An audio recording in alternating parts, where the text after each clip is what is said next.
आने दो भरत को, मैं कहूंगा तुम मेरे साथ बन चलो और लखन लाल को राजगद्दी में बैठा दो।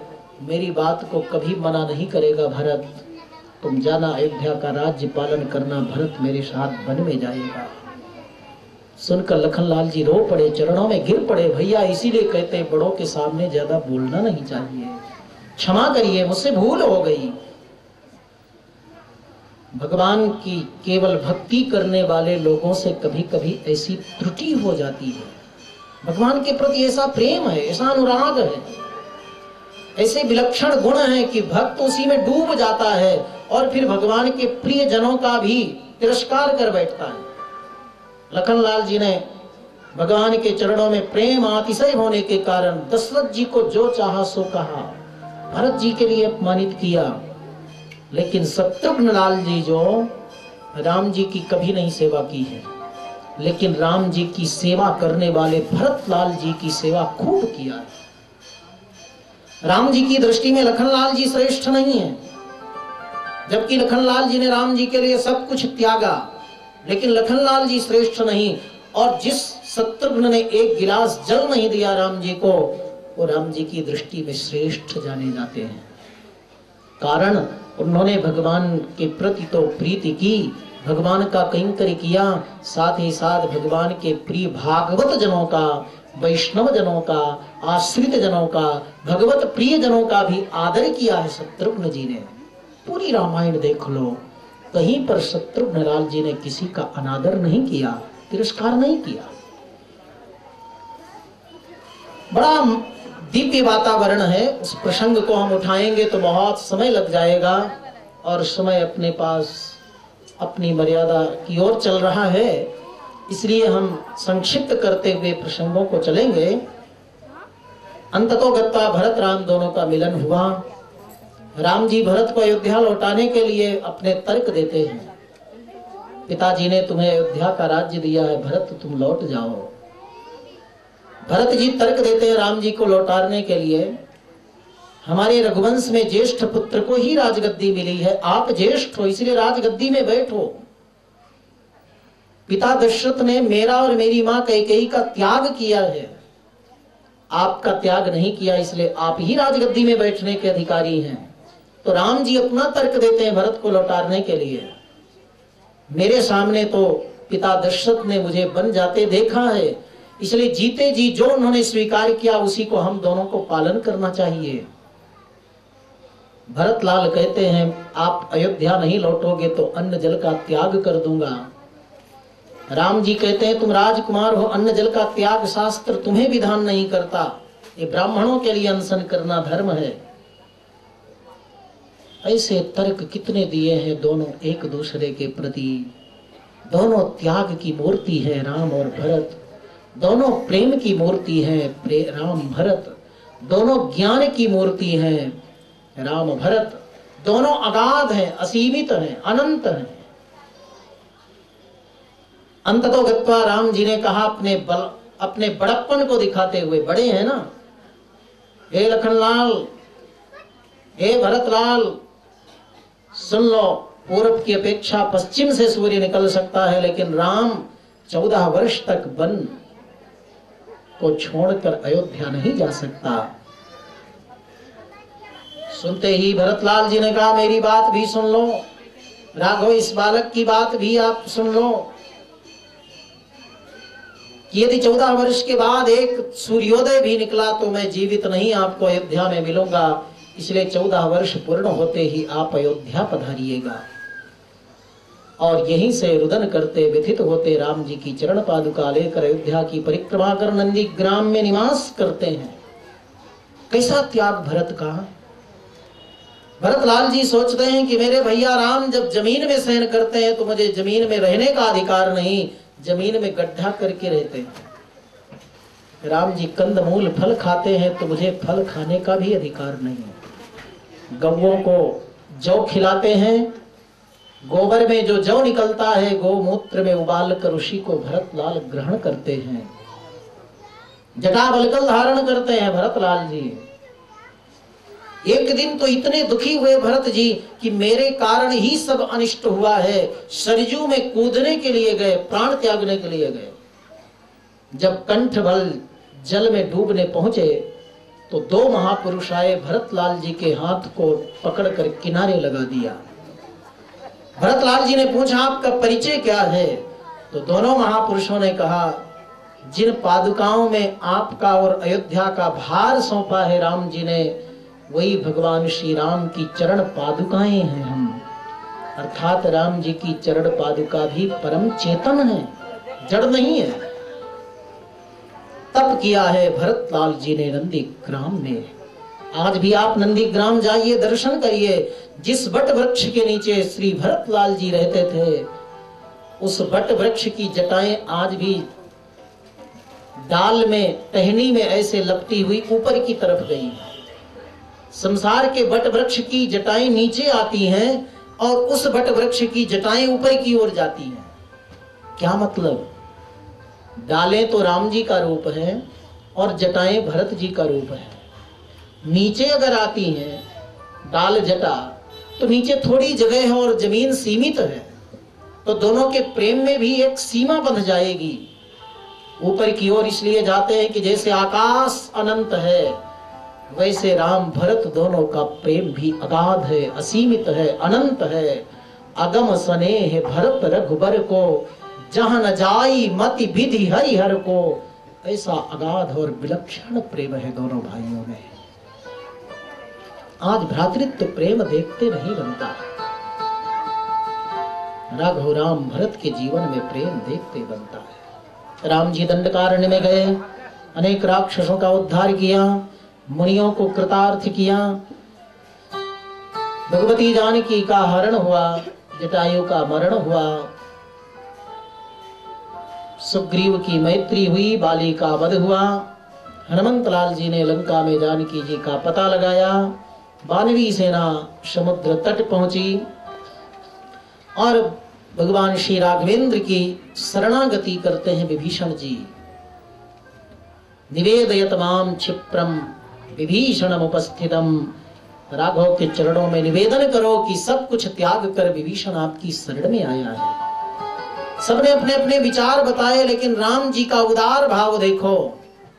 राम जी ने कहा, हे सुग्रीव जी, आप लोग कहते हो ये राक्षस का भाई है, शत्रु का भाई है, असमय में आया है, इसको बंदी बना लो, इसका वध कर दो, इससे वहां की बातें पूछो।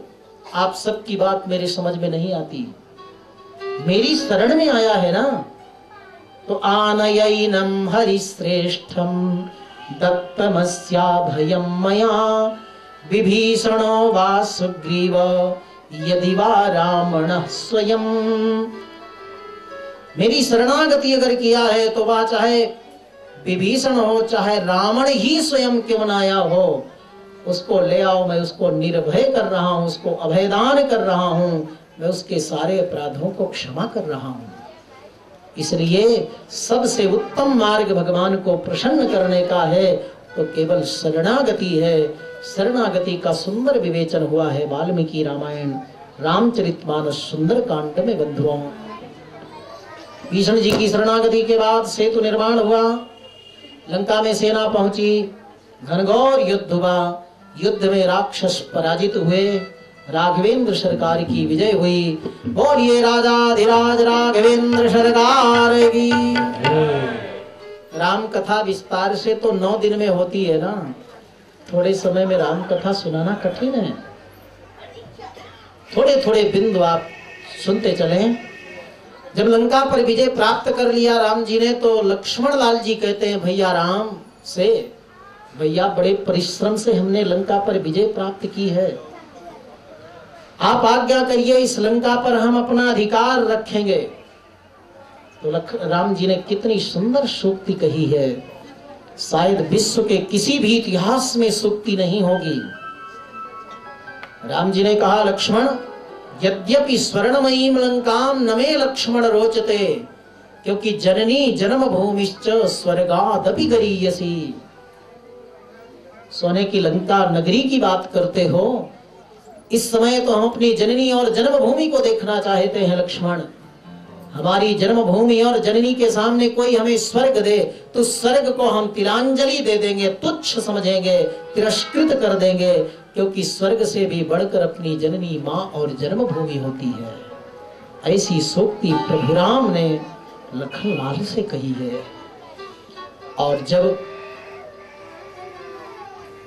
राम जी को भीषण जी ने देखा राजगद्दी में बैठ करके स्वयं कि राम जी के शरीर में पड़े हुए कपड़े वस्त्र बहुत मलिन हो गए, राक्षसों के वध के कारण वस्त्रों में कई जगह रक्त लगा हुआ है, शरीर में धूल लगी हुई है। राम जी से भीषण जी ने प्रार्थना की, भगवान मैं चाहता हूँ कि आपको मल मल करके स्नान कराऊं और सुंदर अभिषेक, सुंदर वस्त्र धारण कराऊं, अलंकार करूं, फिर आप अयोध्या पधारो। तो राम जी ने क्या कहा, ये विभीषण जी, इस समय तो मेरे भाई भरत की मुझे याद आ रही है। जब तक मैं भाई भरत को नहीं देख लेता तब तक मैं स्नान नहीं करूंगा, जलपान नहीं करूंगा, भोजन नहीं करूंगा। केवल एक रात्रि अवशिष्ट है, तो मुझे शीघ्रता से अयोध्या भेजो, व्यवस्था करो। भीषण जी ने पुष्पक विमान दिया। राघवेंद्र सरकार, जानकी जी, लखनलाल जी, हनुमान जी, सभी मित्र बंधु बैठे विमान में। आकाश की ओर विमान उड़ा। राम जी जानकी जी को बताते हैं, देखो तुम्हारे लिए मैंने यहाँ राक्षसों का वध किया, सेतु निर्माण किया, यही पंचवटी। जानकी जी आंख कान बंद कर ली, यही तो दुष्ट रावण ने मेरा हरण किया था। और आगे पहुंचे, बोले यही चित्रकूट है जानकी, यही प्रयाग है। अयोध्या के ऊपर से परिक्रमा करते हुए राम जी पुनः विमान को प्रयाग में भरद्वाज ऋषि के आश्रम में उतारते हैं, क्योंकि 14 वर्ष में अभी एक रात्रि अवशिष्ट है। सायंकाल का समय है। हनुमंतलाल जी से प्रभु राम ने कहा, हे हनुमान जी, आप बड़े ही सूक्ष्मदर्शी हो, बड़े ज्ञानी हो, बुद्धिमान हो, चतुर हो, आप जाओ और भरतलाल से मेरे आगमन की सूचना दो। 14 वर्ष पहले भले भरत राज गद्दी में बैठना नहीं चाहता था, 14 वर्ष के इस सुख को पाकर शायद भरत को राजगद्दी अच्छी लगने लगी होगी। और यदि मेरे आगमन को सुनकर भरतलाल को दुख हो तो तुम बड़े ध्यान से परिलक्षित कर लेना, अनुभव कर लेना, पहचान लेना, समझ लेना। उनकी वाणी को देखकर, भरतलाल के मुख को देखकर, उनके नेत्रों की दृष्टि देखकर, उसके हृदय के भाव को पहचान लेना। यदि भाई भरत को मेरे आगमन से थोड़ा भी दुख होगा तो मैं अपने भाई भरत को सुख के देने के लिए सदा सदा के लिए वन में चला जाऊंगा। और यदि मेरे आगमन से भाई भरत को थोड़ा भी सुख होगा तो मैं अपने सुख के लिए नहीं, भाई भरत के सुख के लिए अयोध्या लौट कर चलूंगा।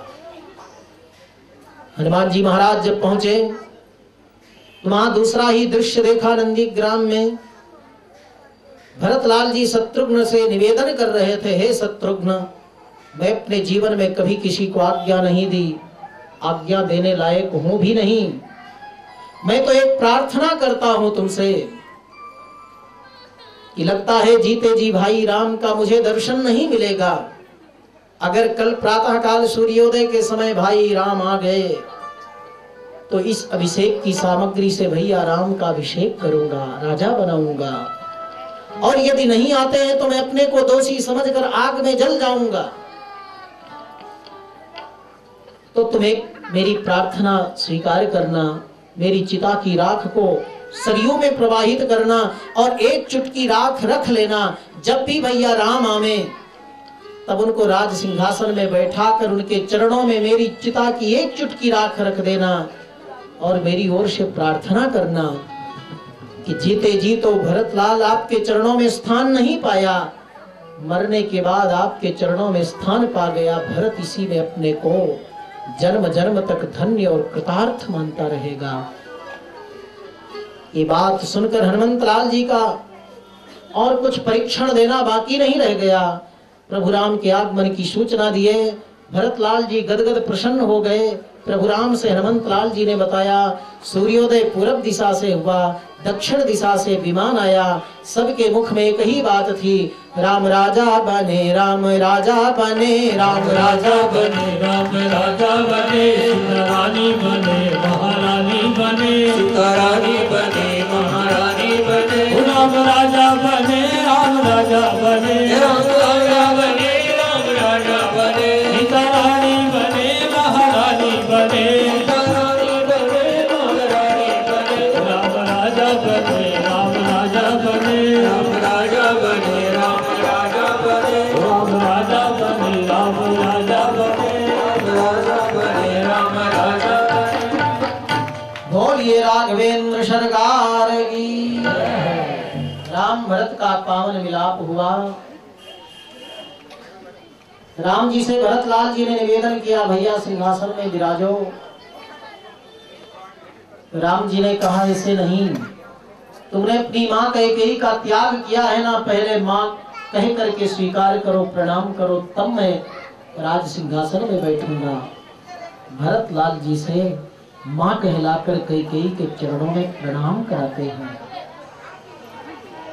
और तब राम जी दिव्य सिंहासन पर विराजमान हुए। राम जी के सिंहासन पर विराजमान होते ही चारों दिशाओं में, पूरे अयोध्या में सर्वत्र आनंद का वातावरण हो गया। बोलिए राजाधिराज रामचंद्र भगवान की। सुंदर दिव्य प्रसाद हनुमंत लाल जी ने लिया। हनुमान जी बड़े रसिक भक्त हैं भगवान के। कुछ दिन के बाद राम जी ने सोचा, क्या बात है, बड़ी हलचल होने लगी भाई, देवियों की समस्या पूरी नहीं होती, थोड़ा और आगे आगे आ जाओ। आप लोग आगे आ जाइए। ये अभी जो काम हो रहा है वो बाद में कर देना। ये शांति पूर्वक अपने अपने स्थान पर विराजमान हो जाइए। सभी लोग आनंद पूर्वक एक स्थान पर बैठ जाइए। बस ज्यादा आगे मत आइए, अभी आगे झांकी का दर्शन है। अभी ये बांधने का, ये राखी गोली जो बांधने की, वो अभी ना दे, शांति बनाए रखें। आओ हनुमान जी का जरा आनंद ले लो। हनुमान जी भगवान के परम सेवक हैं। छम छम नाचे देखो। और सब लोग व्यवस्थित हो जाओ, अपने अपने स्थान पर बैठ जाओ, हलचल नहीं मचाओ। छम छम राम राम सिया राम, राम राम सिया राम, राम राम सिया राम, राम राम सिया राम। पाँव में घुंघरू बांध के नाचे, पाँव में घुंघरू बांध के नाचे, राम जी का नाम इन्हें प्यारा लागे, राम जी का नाम इन्हें प्यारा लागे, राम जी ने दिखाई है, राम जी ने दिखाई है रूप में जाना। छम छम छम छम नचे गोरी हनुमाना,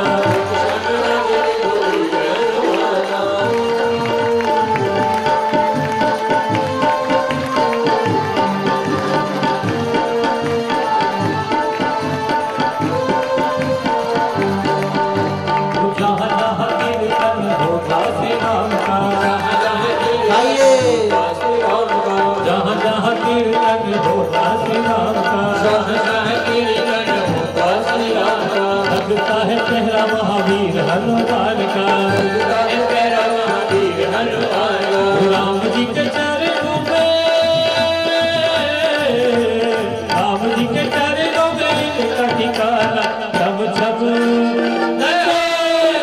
छम छम नचे गोरी हनुमाना,